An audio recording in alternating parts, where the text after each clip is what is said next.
Tuesday morning last week வந்து ஒரு 2 kilo brownie order நமக்கு வந்துருந்துச்சு. அது எதுக்காக அப்படின்னா ஐடி கம்பெனியில் பார்ட் லஞ்ச் அப்படின்னு சொல்லிட்டு ஒவ்வொருத்தவங்க ஒவ்வொரு ஃபுட்டு எடுத்துகிட்டு வரணும்னு. இவங்களுக்கு டெசர்ட் வந்திருக்கிறதுனால ப்ரௌனி சூஸ் பண்ணி 2 கிலோ கிட்ட கேட்டிருந்தாங்க, ஒரு 50 பீஸ் வர மாதிரி. லாஸ்ட் வீக் செஞ்சு கொடுத்தேன். அதில் வந்து நிறையா பேருக்கு நம்ம ப்ரௌனி பிடிச்சி எல்லாரும் 2-3 பீஸ்ன்னு எடுத்து சாப்பிட்டுட்டாங்களாம். பாதி பேர் சாப்பிடவே இல்லை அப்படின்னு சொல்லிட்டு மறுபடியும் ஒரு 1/2 kg வேணும்னு கேட்டிருந்ததுனால நேற்று நைட்டு வந்து ப்ரிப்பேர் பண்ணியிருந்தேன்.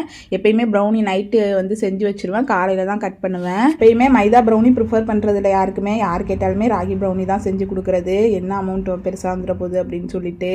குட்டிக்கு ஸ்கூல் ஸ்நாக்ஸ்க்கு ஃப்ரெஞ்சு ஃப்ரைஸ் செஞ்சால் இவர் காலையிலேயே வேணும்னா ஒரே அழுக சென்ட்டு காலையில் அதை கொடுத்துட்டு மதியானத்துக்கு கொஞ்சமாக ஃப்ரெஞ்சு ஃப்ரைஸ் கொஞ்சம் ஒரு 2 ப்ரௌனி வச்சு கொடுத்து விட்டுட்டேன். காலை சாப்பாடு மில்லட் தோசை தான். ஒரு 40 பொருள் போட்டு நான் அந்த மில்லட்டு சிறுதானியம்லாம் போட்டு பவுடராக அரைச்சி வச்சுருக்கேன். தோசை ஊற்றுறதுக்கு ஒரு 1 மணி நேரத்துக்கு முன்னாடி தண்ணி ஊற்றி கரைச்சி வச்சுட்டோம்னா கொஞ்சம் புளிச்சிரும். அதுக்கப்புறம் தோசை ஊற்றினா சாஃப்டாக இருக்கும். ஹஸ்பண்ட் கொஞ்சம் காய்கறி முட்டை அப்புறம் தோசை வச்சு கொடுத்தேன்.